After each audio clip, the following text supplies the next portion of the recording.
तो वेलकम है दोस्तों। देखिए मेंटल हॉस्पिटल कांके, ठीक है, कांकल पागल खाना में कुछ पदों पे आई है और आपके लिए डायरेक्टली इंटरव्यू के थ्रू इसमें सिलेक्शन दिया जाएगा, ठीक है। और ये पोस्ट किनके हैं, तो ये पोस्ट हैं आपके, देखिए यहाँ पे असिस्टेंट प्रोफेसर के पोस्ट हैं, ठीक है, और बहुत सारे डिपार्टमेंट में हैं। तो चलिए देख लेते हैं, थोड़ा सा डिटेल में जानेंगे, ज़्यादा नहीं बट थोड़ा सा डिटेल में जानेंगे। देखिए गवर्नमेंट ऑफ इंडिया है यह, और सेंट्रल इंस्टीट्यूट ऑफ साइकेट्री यानी कि केंद्रीय चिकित्सा मानसिक चिकित्सा संस्थान रांची जो कि कांके में स्थित है, ठीक है। अब हम लोग बात कर लेते हैं। तो यहाँ पे बोला गया है कि इंटरव्यू होगा इन पोस्टों के लिए, ठीक है। The interview shall be held at central institute of psychiatry Kanke Ranchi, ठीक है, यहीं पे होगा इनके अपने इंस्टीट्यूट पे। और कब होगा, तो 31 अक्टूबर को होगा, ठीक है, 31 अक्टूबर 2023 एट 9 AM, ठीक है, सुबह के 9:30 बजे से स्टार्ट हो जाएगा। अब देख लेते हैं। तो यहाँ पे टोटल आपके 14 पदों पे भर्ती है, ठीक है। सबसे पहला है आपका असिस्टेंट प्रोफेसर एनेस्थीसियोलॉजी। तो यहाँ पे जो है आपके 95,000 सैलरी रखा गया है, 2 को सीट है जनरल से। नेक्स्ट बात कर लेते हैं। तो असिस्टेंट प्रोफेसर साइकेट्री की वैकेंसी है, ठीक है, 95,000 सैलरी है, इसमें भी 6 को पोस्ट है इसमें, जनरल से 1 को, EWS से 1 को, OBC से 3 को और SC से 1 को। नेक्स्ट हम लोग बात कर लेते हैं असिस्टेंट प्रोफेसर ऑफ न्यूरोलॉजी, ठीक है। तो तंत्रिका विज्ञान में भी आपके टोटल 3 सीटें हैं और तीनों के तीनों जनरल से हैं, 95,000 सैलरी इनका भी है। नेक्स्ट है असिस्टेंट प्रोफेसर न्यूरोलॉजी। तो न्यूरोलॉजी में भी यहाँ पे आपके 95,000 रुपये सैलरी है और 2 को सीट है, दोनों के दोनों जनरल से। जनरल का मतलब कि हर कोई फॉर्म भर सकता है, आप लोग डेफिनेटली जानते हैं, फिर भी मैं बता दे रहा हूँ, ठीक है। यहाँ पे हर कैटेगरी के लोग फॉर्म अप्लाई कर सकते हैं, चाहे ST हो, SC हो, OBC हो, ठीक है।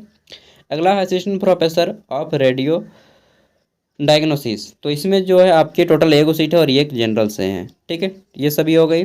अब आपको क्या करना है, अगर आप इस वैकेंसी में भाग लेना चाहते हैं तो बोला गया है द वैकेंसी में भी इंक्रीज और डिक्रीज। तो ये वैकेंसी घट या बढ़ भी सकती है।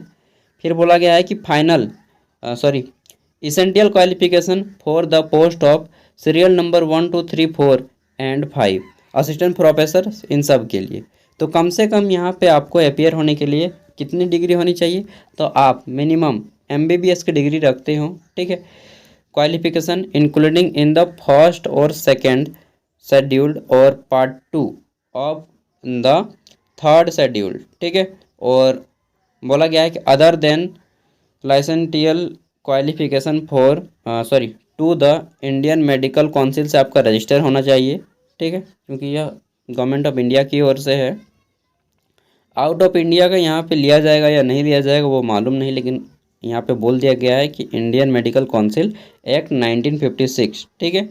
फिर बोला गया है कि holder of educational qualification including in part 2 of the third scheduled, ठीक है, should be also fulfil the conditions as specific in sub selection 3। फिर बोला गया है कि of section 13 of the Indian Medical Council Act 1956। आगे देख लेते हैं। तो फिर बोला गया है कि आपको MBBS की डिग्री के साथ, इसी फील्ड में MBBS की डिग्री के साथ पोस्ट ग्रेजुएट की भी डिग्री होनी चाहिए, पोस्ट ग्रेजुएट डिग्री, ठीक है, इन द कंसर्ड स्पेसिफिक जो भी है आपका, ठीक है, स्पेशलिटी और super speciality mentioned in section A of scheduled 4, ठीक है, शेड्यूल्ड 6।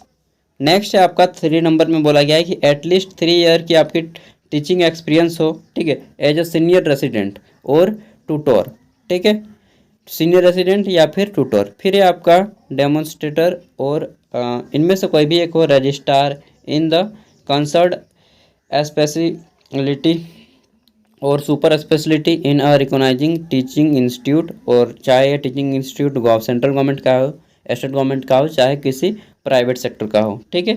अगर आप किए हैं तो आप यहाँ पे भाग ले सकते हैं। Obtain the first post graduate degree qualification. Next हम लोग बात कर लेते हैं। तो यहाँ पे एज लिमिट बोला गया है कि नॉट एक्सटीन 40 साल से अधिक नहीं होना चाहिए, लेकिन यहाँ पे आपको ST SC को आपको कितने साल की छूट दिया जाएगा, चलिए देख लेते हैं। द इसेंटियल टीचिंग एक्सपीरियंस में बी रिलैक्सेशन फ्रॉम 3 ईयर और इन द कंसर्न स्पेशलिटी और super speciality as a senior resident tutor demonstrator as a register. तो जनरली तो यहाँ पे वही दिया गया है कि एसेंशियल टीचिंग एक्सपीरियंस में भी 3 रिलेक्शन फ्रॉम 3 ईयर। ठीक है, तो जो लोग एसेंशियल किए हैं उनको 3 साल का दिया जाएगा यहाँ पे छूट। तो जितने भी लोग, मैं कहूँगा कि अगर आपके पास पोस्ट ग्रेजुएट डिग्री भी है इस फील्ड में, आप लोग चले जाइए। ठीक है, बाकी इसका पीडीएफ का लिंक वीडियो का डिस्क्रिप्शन में मिल जाएगा। एक बार इसको पूरे से अच्छे से पढ़ लेना है खुद से। ठीक है, मैं केवल आपको अलर्ट करने के लिए ये देता हूँ। और central institute of psychiatry definitely आपका बहुत रिस्पेक्टेबल जॉब होता है वहाँ पे। ठीक है, मैंने खुद उसका एक्सपीरियंस लिया है, मैंने तो सिलेक्शन नहीं ले पाया था फाइनली। चलिए मिलते हैं अगले वीडियो में, तब तक के लिए बाय, थैंक यू।